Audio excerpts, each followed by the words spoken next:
Hello everyone, welcome back to my channel. ഇന്ന് നമ്മൾ explore ചെയ്യാൻ പോകുന്നത് ഇറ്റലിയിലെ വളരെ പീസ്ഫുൾ ആയ ഒരു കോസ്റ്റൽ ടൗൺ ആണ് ഫാനോ. ഇറ്റലി എന്ന് കേൾക്കുമ്പോൾ റോം, വെനീസ്, മിലാൻ ഒക്കെ ആയിരിക്കും ആദ്യം മനസ്സിൽ വരുന്നത്. പക്ഷെ അതിൽ നിന്ന് കുറച്ചു മാറി ലോക്കൽ ലൈഫ് എക്സ്പീരിയൻസ് ചെയ്യാൻ പറ്റുന്ന ഒരു ബ്യൂട്ടിഫുൾ ഡെസ്റ്റിനേഷൻ ആണ് ഫാനോ. ഇപ്പോൾ നമ്മൾ നടക്കുന്നത് ഫാനോ ബീച്ചിലൂടെയാണ്. ആദ്യമായി ഇവിടെ എത്തിയപ്പോൾ തന്നെ എന്നെ ഏറ്റവും കൂടുതൽ അട്രാക്ട് ചെയ്തത് ഈ പ്ലേസിന്റെ കാം അറ്റ്മോസ്ഫിയർ ആണ്. കുറച്ചു സമയം ഇവിടെ നിൽക്കുമ്പോൾ തന്നെ കടലിന്റെ സൗണ്ട്, കൂൾ സീ ബ്രീസ്, പിന്നെ ഈ ബ്യൂട്ടിഫുൾ വ്യൂ, ഇതൊക്കെ ചേർന്ന ഒരു ഡിഫറെന്റ് ഫീലിംഗ് തന്നെയാണ്. സംടൈംസ് ട്രാവലിംഗ് എന്നത് ഫേമസ് ടൂറിസ്റ്റ് അട്രാക്ഷൻസ് മാത്രം കാണുക എന്നതല്ല, ഇങ്ങനെയുള്ള സിമ്പിൾ മൊമെന്റ്സ് എൻജോയ് ചെയ്യുന്നതാണ് യാത്രയുടെ ഏറ്റവും നല്ല പാർട്ട്. ബീച്ചിന്റെ സൈഡിൽ കൂടെ ഇങ്ങനൊരു ബ്യൂട്ടിഫുൾ വാക്കിംഗ് പാത്ത് കൂടി ഒരുക്കിയിട്ടുണ്ട്. ഈവനിംഗ് വാക്കിന് വന്നിരിക്കുന്ന ലോക്കൽ പീപ്പിൾ, സൈക്ലിംഗ് ചെയ്യുന്ന ഫാമിലീസ്, ജോഗിംഗ് ചെയ്യുന്ന ആളുകൾ, എല്ലാവരും അവരുടെ ഓൺ പേസിൽ ലൈഫ് എൻജോയ് ചെയ്യുകയാണ്. ഈ പ്രൊമനൈഡിലൂടെ നടക്കുമ്പോൾ സമയം പോകുന്നത് പോലും അറിയില്ല. ഇവിടുത്തെ അറ്റ്മോസ്ഫിയർ അത്രയും റിലാക്സിംഗ് ആണ്. നിങ്ങൾ ബീച്ചിലിരുന്ന് വേവ്സ് നോക്കുകയോ ഈ വാക്കിംഗ് പാത്തിലൂടെ നടക്കുകയോ ചെയ്താൽ മതി, മനസ്സിനൊരു പോസിറ്റീവ് എനർജി കിട്ടും. ട്രാവൽ ചെയ്യുമ്പോൾ ഇങ്ങനെയുള്ള പ്ലേസസ് ആണ് നമ്മളെ സ്ലോ ഡൗൺ ചെയ്യാൻ പഠിപ്പിക്കുന്നത്.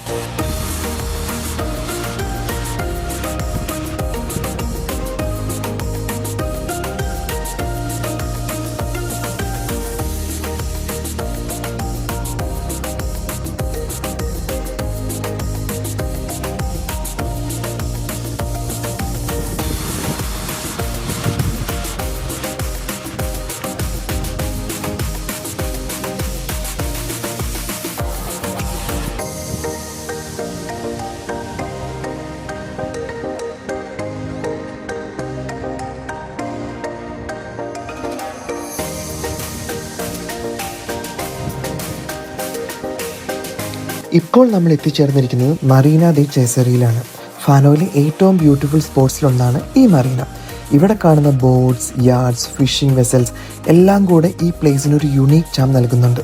ഒരു സൈഡിൽ പീസ്ഫുൾ സീ, മറ്റൊരു സൈഡിൽ നീറ്റ്ലി പാർക്ക്ഡ് ബോട്ട്സ്. ഇവിടൂടെ നടക്കുമ്പോൾ ഒരു ക്ലാസിക് ഇറ്റാലിയൻ കോസ്റ്റൽ ടൗണിൽ എത്തിയ ഫീലിംഗ് ആണ്. ഫോട്ടോഗ്രാഫി ഇഷ്ടമുള്ളവരായാലും റിലാക്സ് ചെയ്യാൻ വരുന്നവരായാലും ഈ പ്ലേസ് ഡെഫിനറ്റ്ലി മിസ് ചെയ്യാൻ പാടില്ല.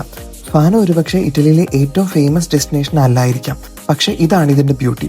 ഇവിടെ വലിയ ടൂറിസ്റ്റ് ക്രൗഡ് ഇല്ല, നോയിസ് ഇല്ല, റഷ് ഇല്ല. Just peaceful beaches, fresh see breeze, beautiful walking paths and an amazing coastal vibe. Italy trip plan ചെയ്യുന്നവർ ക്രൗഡിൽ നിന്ന് കുറച്ചു മാറി ഒരു ഹിഡൻ ജെം എക്സ്പ്ലോർ ചെയ്യാൻ ആഗ്രഹിക്കുന്നുണ്ടെങ്കിൽ ഫാനോ ബീച്ചും മറീന ദി ചെസാരിയും ഡെഫിനറ്റ്ലി നിങ്ങളുടെ ഐറ്റിനറിയിൽ ആഡ് ചെയ്യാം. ഈ ബ്യൂട്ടിഫുൾ വാക്ക് നിങ്ങൾക്കും ഇഷ്ടമായെന്ന് വിശ്വസിക്കുന്നു. വീഡിയോ ഇഷ്ടമായെങ്കിൽ ലൈക്ക് ചെയ്യൂ, ചാനൽ സബ്സ്ക്രൈബ് ചെയ്യൂ. പിന്നെ നിങ്ങളുടെ അഭിപ്രായങ്ങൾ കമന്റിൽ അറിയിക്കാൻ മറക്കല്ലേ. Thanks for watching. See you in the next travel vlog.